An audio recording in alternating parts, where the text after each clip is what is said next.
기도하시겠습니다. 사랑과 자비가 풍성하신 주님, 오늘도 새날을 주시고 하루의 시작을 주님 앞에 드리게 하시니 감사합니다. 오늘도 생명의 주 말씀으로 살게 하여 주옵소서.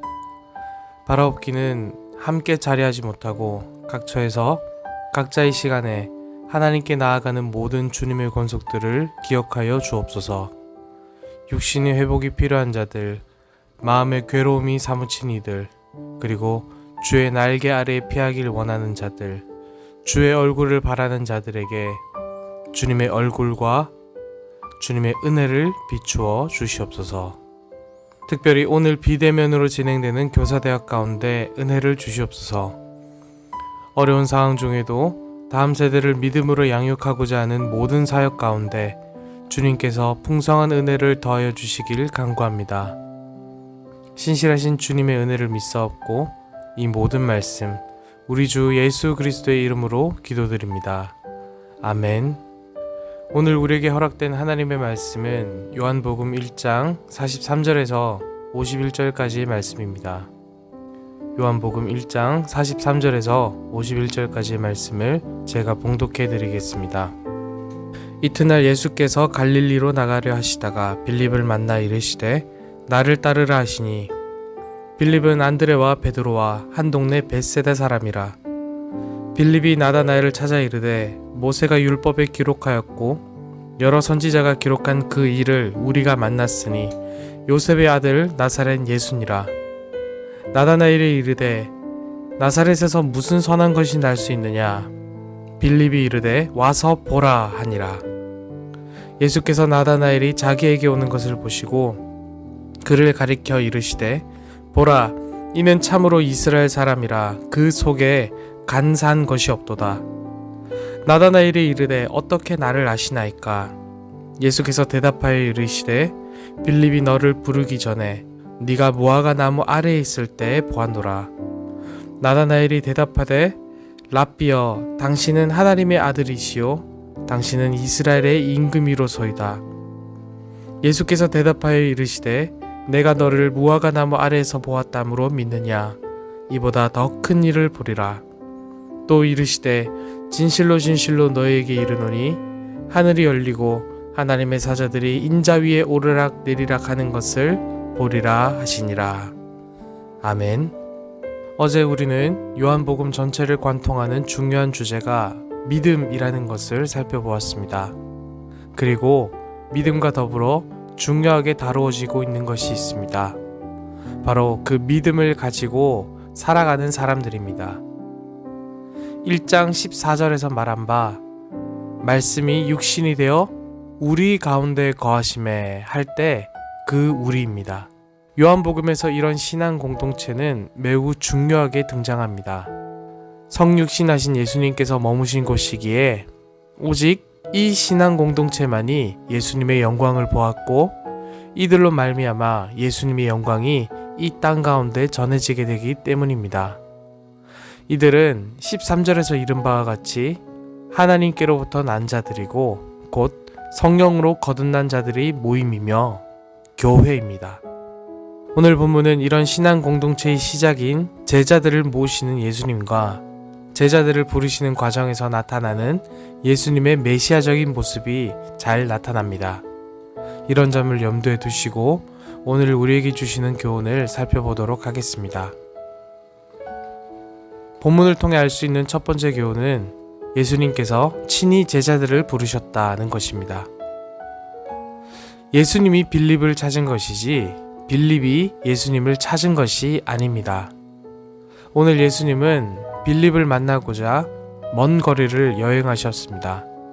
예수님이 계시던 곳과 오늘 이 빌립을 만나게 된 장소는 다소 먼 거리입니다. 그러나 예수님의 발걸음은 빌립을 향해 있었습니다. 예수님은 모든 택한 사람을 구원하시기 위해 직접 찾아가십니다. 어떤 거리도 상황도 택한 자에게 찾아가시는 예수님을 막을 수 있는 것은 없습니다.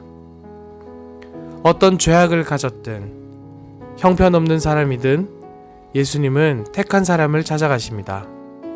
말씀을 통하여 아니면 생각과 양심을 통하여 어떤 사건과 상황을 통하여 예수님은 오늘도 택하신 자들에게 끊임없이 찾아가십니다. 예수님은 하나님의 아들이시기 때문입니다. 나다나엘은 어떻게 나를 아시냐고 예수님께 여쭈었습니다. 예수님의 대답은 무엇입니까? 나다나엘이 예수님을 알기 전부터 이미 예수님이 나다나엘을 알고 계셨다는 것이었습니다. 우리가 주님을 알기 전부터 주님은 이미 우리를 알고 계셨고 정하신 때에 맞추어 우리에게 나타나 주신 것입니다.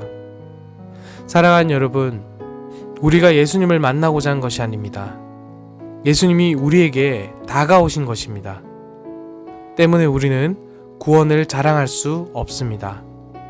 우리가 얻어내고 발견한 성취물이 아니기 때문입니다.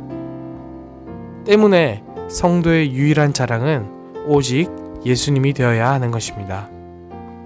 오늘 이 시간 우리가 주님께 나아온 것 같지만 사실은 주님이 우리에게 찾아와 주셨다는 사실을 믿으시기를 소망합니다.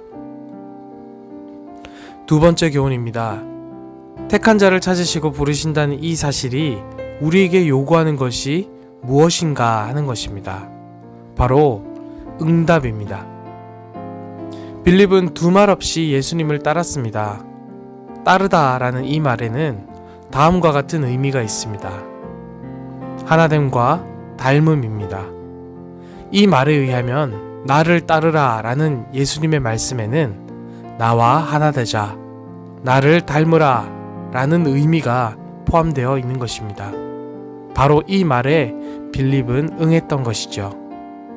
그런데 오늘 본문을 보면서 빌립이 어떻게 군말 없이 즉시로 예수님을 따랐는가 하고 궁금해할 수 있습니다.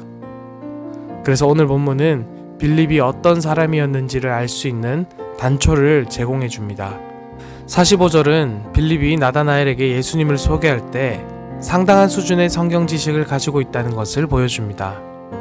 그리고 그러한 지식은 그가 자신의 구원을 간절히 사모하고 있었다는 것, 그리고 그 구원자를 기다리고 있었다는 사람이다 하는 것을 말해줍니다. 44절의 설명은 빌립이 고향 사람인 안드레와 베드로를 만나게 되었고 아마 그들이 예수님께 빌립에 대한 이야기를 했지 않았을까 하는 생각을 해볼 수 있게 합니다. 종합하면 빌립은 구원을 간구하는 사람이었다는 것입니다. 빌립은 구원의 메시지가 찾아왔을 때 그 메시지를 놓치지 않았고 주님의 제자가 되었던 것이죠. 이런 빌립을 보면 의에 주리고 목마른 자는 복이 있나니 그들이 배부를 것이며 라고 말씀하신 산상수훈이 생각납니다. 나다나엘은 어떻습니까? 47절에서 48절을 보시면 예수님은 나다나엘이 어떤 사람인지를 알고 계셨습니다. 그를 일컬어 참 이스라엘 사람이라고 하셨습니다. 즉 이스라엘 사람으로 하나님의 약속을 믿고 메시아가 오심을 바랬던 사람이다 하는 것이죠. 비록 그가 편견도 가지고 있고 부르심에 대해서 부정적인 처음 반응을 보였지만 주님은 나다나엘이 어떤 사람인지를 알고 계셨다는 것입니다. 이처럼 빌립과 나다나엘이 예수님께 반응하니까 어떤 일이 일어났습니까? 빌립은 나다나엘이 편견을 뛰어넘어서 나다나엘을 예수님께로 인도했습니다. 그리고 나다나엘은 예수님께 더욱더 큰 일을 보게 될 것이다 라는 소망을 얻게 되었습니다. 사랑하는 여러분, 만약에 주님이 부르시면 즉각 응답할 수 있는 믿음은 하루아침에 생기지 않습니다. 오직 주님만이 채워주실 수 있는 인생의 허무함을 직시하고 오직 주님만을 갈급해하는 삶으로부터 준비되는 것입니다.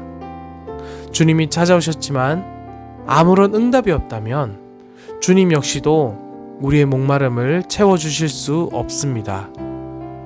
복음서에는 예수님께서 찾아가셔서 큰 사역들을 행하셨지만 예수님을 결국 받아들이지 않아서 예수님의 꾸짖음을 듣게 되는 벳세다, 고라신, 가버나움과 같은 성읍들의 이름이 나옵니다.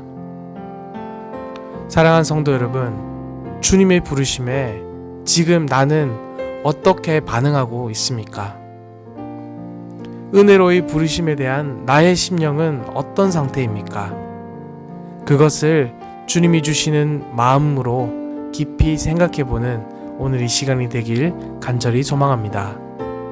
기도하시겠습니다. 사랑과 자비가 풍성하신 주님, 우리를 만세전부터 택하여 주시고 제자로 삼아 주시니 감사합니다. 바라옵기는 주님이 우리를 찾으실 때 기쁨과 즉시로 반응할 수 있게 하여 주옵소서. 그러기 위하여 오직 은혜만을 간구하는 심령으로 살아가게 하여 주옵소서. 오늘 하루의 시종을 주께 의탁하옵고 이 모든 말씀 우리 주 예수 그리스도의 이름으로 기도드립니다. 아멘.